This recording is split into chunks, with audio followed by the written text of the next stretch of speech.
Hello and welcome to the C Collective, episode 2, part 3. It's finally here. The return of the king, the end of the trilogy. Yeah, so this is the end of the 3-part conversation with Jonah. And finally you get that list of the recommendations at the end there. Hopefully it's worth it. Worth the wait. Worth trudging through all of these conversations. Nah, they're pretty funny. I think they're pretty good. Hope you do too. Here it is.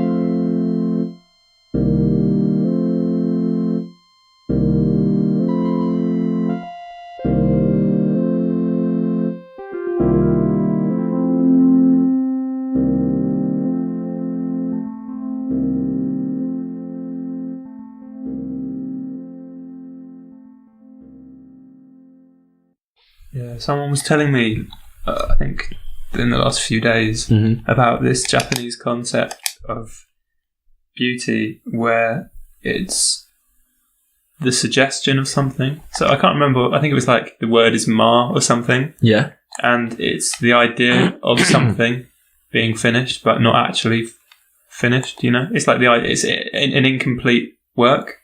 Right. So, but in your mind it's done. Oh, no. It's like... So it's incomplete, but then people hear it and then... They think it's complete. Or no, then they might like put their interpretation on it. So there's space in it. Right.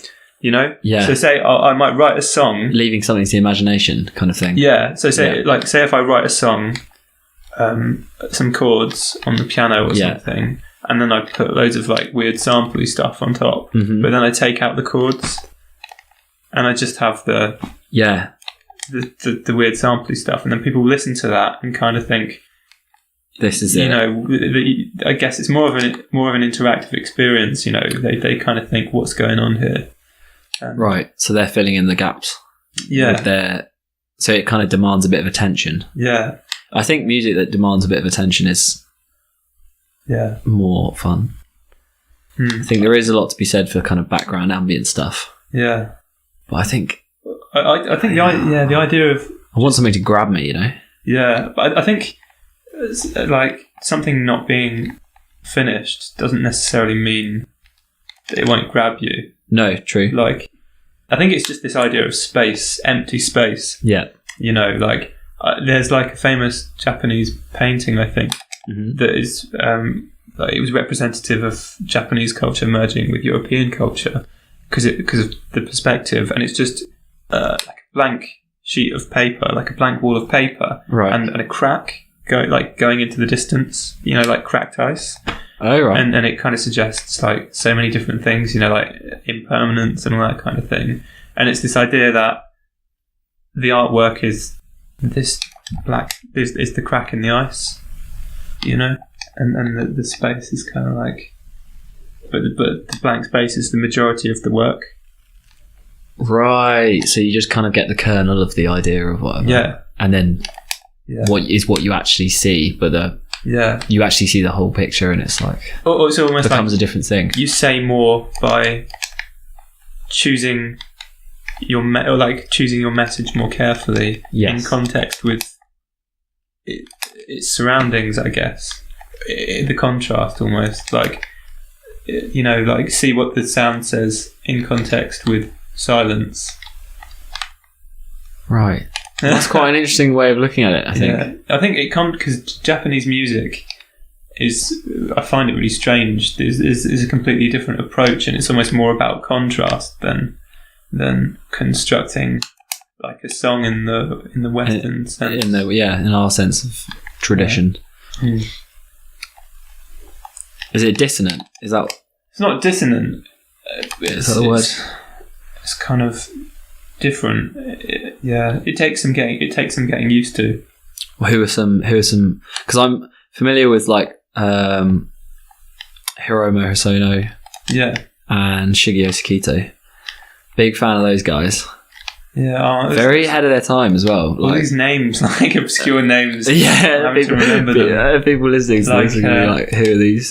Who are these Yeah, guys? there's one particular record Search for them. They're all good.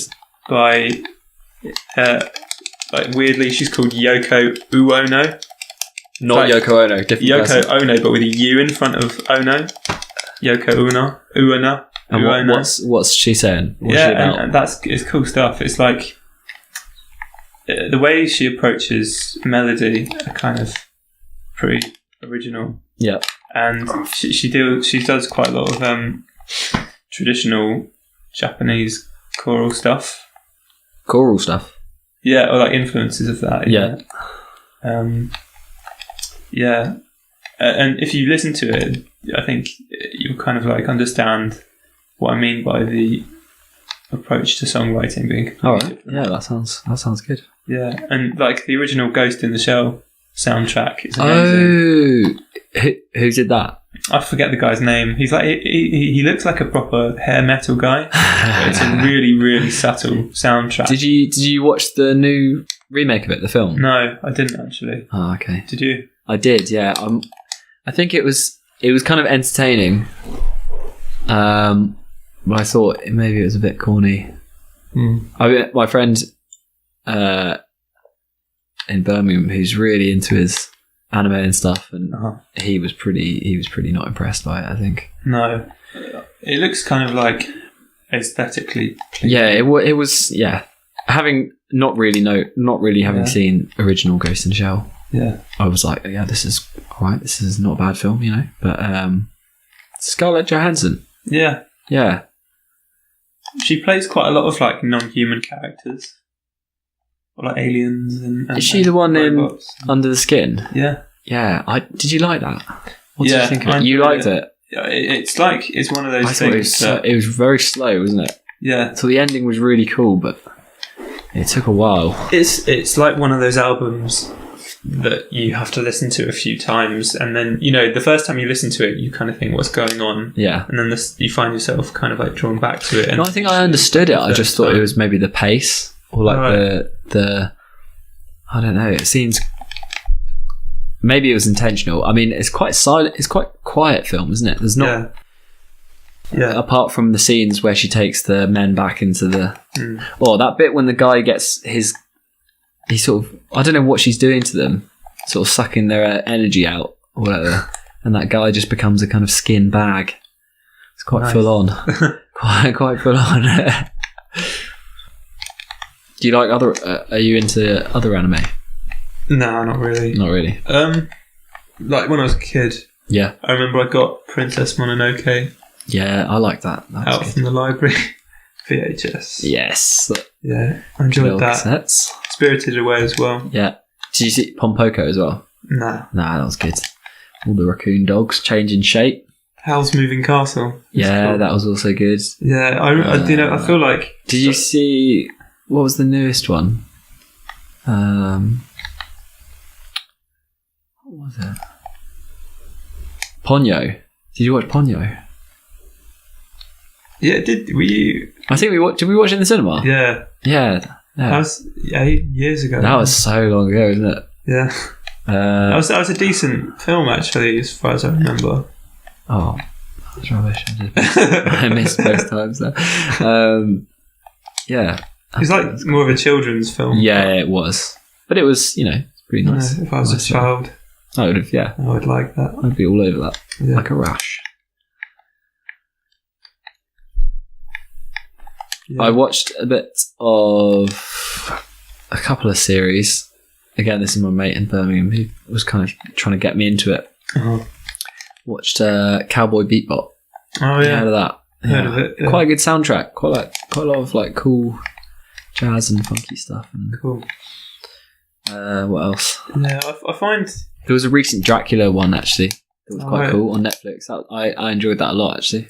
Yeah, there feels something wrong about being someone who is legally an adult but watching cartoons. Yeah, yeah. It's like, although I say yeah, but I've watched every single episode of Adventure Time and a lot of Dragon Ball Z.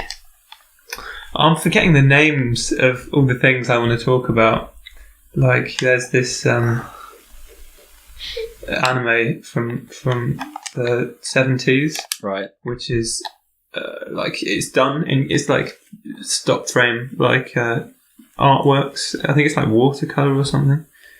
It's quite. Oh, what? It's all painted. It's quite vivid. Yeah. Oh wow! It's like that. I really want to see that Loving Vincent film that's come out. Oh yeah. That's one of the only feature-length films ever been made. There's every shot, every frame is painted by hand. Yeah, it's called Belladonna of Sadness, and I think it's quite dark subject matter. Sounds pretty dark. Yeah, from the name. A woman, basically, I think she is like assaulted by someone, and then kind of goes mad, and then kind of goes on some kind of weird journey and meets the devil. Meets the devil? Yeah. What's he got to say? Bad things. Bad things? Yeah. Actually, about her? Or just bad news? I haven't actually seen the film. This is another thing on the list. I'm talking about things I don't know. On the list. Yeah. Well, it's all coming back to me now. We're getting through our list, though. Cannibal Holocaust the other day. Mm-hmm. For those who haven't seen it. Yeah. Pretty much the most horrific film I think I might have seen. Yeah, the most racist film I've ever seen. Yeah. pretty dated. I mean, the overall message isn't too racist. I think it's just. I think it's just how we get there that's quite racist. Yeah. But that was. I mean, soundtrack. I actually keep listening to that soundtrack. The last couple of days, I've had it on. I've actually added it to some of my playlists.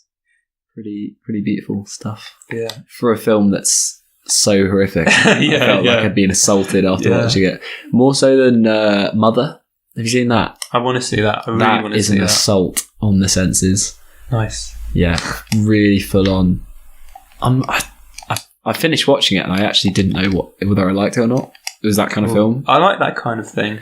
When you're just like, I need to sit. Well, I was sitting down already, but if I could have sat down again whilst sitting down, I could just need an emotional sit down.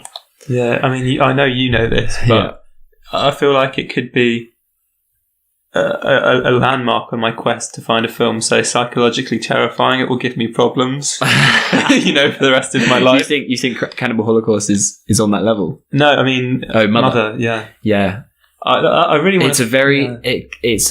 There's a lot of mania to it. It's a really. It's just really all over the place, and also it doesn't follow a sort of traditional linear kind of storyline. And it's at first I was like, oh, this is a normal film, and then it just isn't at all. Yeah. That's that. Also, there's no theme music for a lot of it. I think it's just the sounds that are really high in the mix, which is pretty interesting. Yeah, I think it was like there's some kind of theory, I've forgotten the name of it as well, but it's this idea that the most terrifying thing that can possibly happen is you're in a safe situation and then something that is safe turns round. Yeah, well, that's why it's so unsettling, because it's her, dream home, whatever. Yeah, and it's like this idea that all horror stems back from like the safety you get from your parents, and then home invasion sort of thing is always the idea. Yeah. Well, I think also that film is really, you'll like it because it's very it's really, really biblical. Mm-hmm. Like it's very metaphorical and you can really. I imagine when you watch it more than once, you probably keep seeing stuff. Yeah, and it's cool, worth a watch, I think. But I still don't know if I liked it though. Really, I think a lot of it made me angry, and I suppose if a film can do that, that's quite good, quite impressive. But a lot of the characters just got me riled up. Yeah.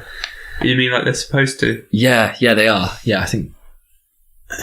Yeah, just pretty jarring. What's next on your list of that sort of film? I don't know. Like this film Hereditary looks good. Yeah, I'm actually finding it hard. Apparently, there's a film called Veronica on Netflix, which is like really, really terrifying.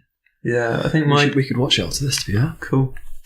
Yeah, my cousin was telling me I think he had a friend who watched that, and or was it? It might have been you actually. Yeah, and she was saying she was like texting that she was going to die out of fear. I think there's another film my cousin was telling me about. That film. Have you heard of that film Raw?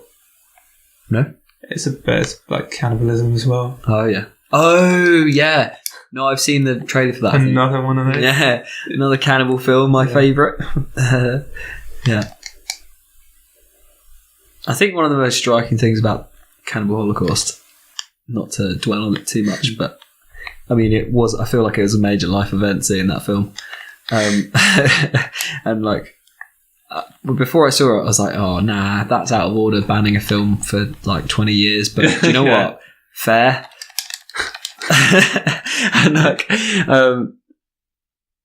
I think what was so striking about it is the juxtaposition of certain scenes in it were really almost slapstick.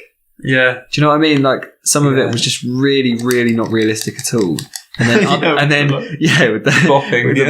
There's a scene when someone's getting sort of beaten on the head with some rocks, and they're clearly just patting her really gently, and there's just red paint all over her, and it's pretty funny. But then later on in the film, this guy's just, well, I won't spoil it if people are going to listen to it. I mean, listen to this and watch it. But there's a scene when somebody's getting chopped up later on, and it's, I was like, this is pretty intense. Yeah. Well, like I was saying to you, I heard, not sure how true this is, but I heard that the director got, taken to court because people thought he'd actually killed some actors for the film, but then he just brought them as witnesses and was like, nah, yeah. I wonder if that actually has ever happened. What if somebody's... Well, in The Crow, the main character died in the final scene. Is that Bruce Lee's son? Yeah. Unfortunate family. Yeah. In terms of dying in films. Yeah. And so they did a first take and they didn't like it that much, so then they did it again, but somebody got hold of the prop gun and taken the blank out and put a real bullet in. What? Or something like that. Or maybe it was just, maybe I'm chatting nonsense there. Maybe it was just something went wrong with the blank. Anyway, the guy was shot and died of his wounds. Oh. And then they obviously had to destroy the footage because you can't put that on. Yeah, full on. Heavy.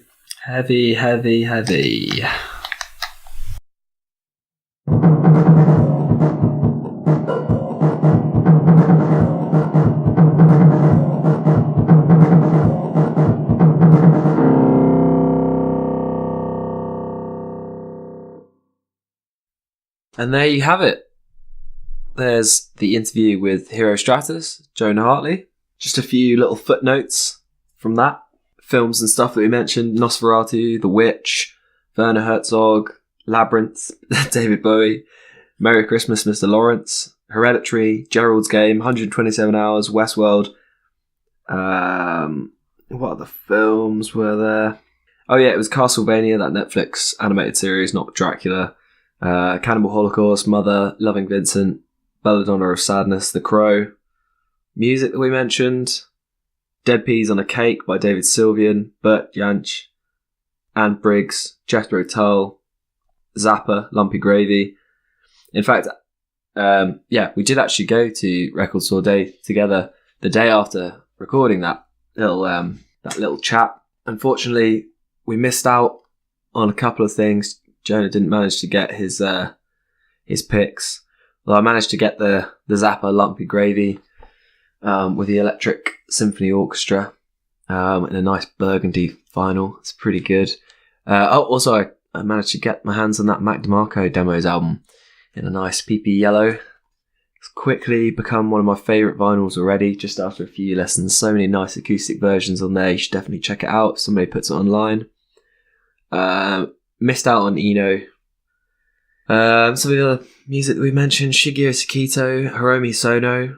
I think I might have said Hiromo in that podcast, but yeah, it's Hiromi Sono, and he was in Yellow Magic Orchestra. You should definitely check them out as well. Jonah mentioned Yoko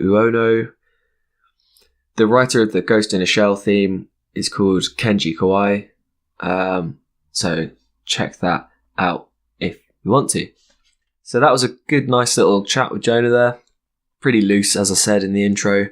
I didn't really feel the need to sort of get a series of questions. Bit of a ramble chat, but that's all right, you know. Nice little easy going, easy bit of listening for you. I'm not sure who'll be next episode, but we'll find out. So thanks for listening to this Sea Collective podcast, and I'll see you on the next one.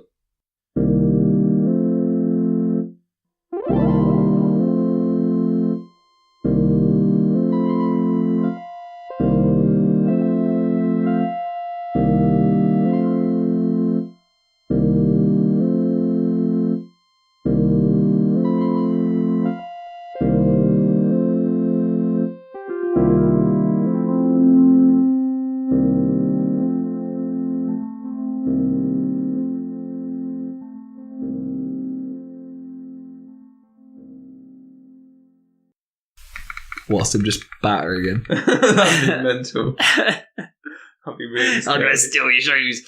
So with a boat sail. Let me lick your insoles. Insole pie. Let me suck on your insoles. Oh.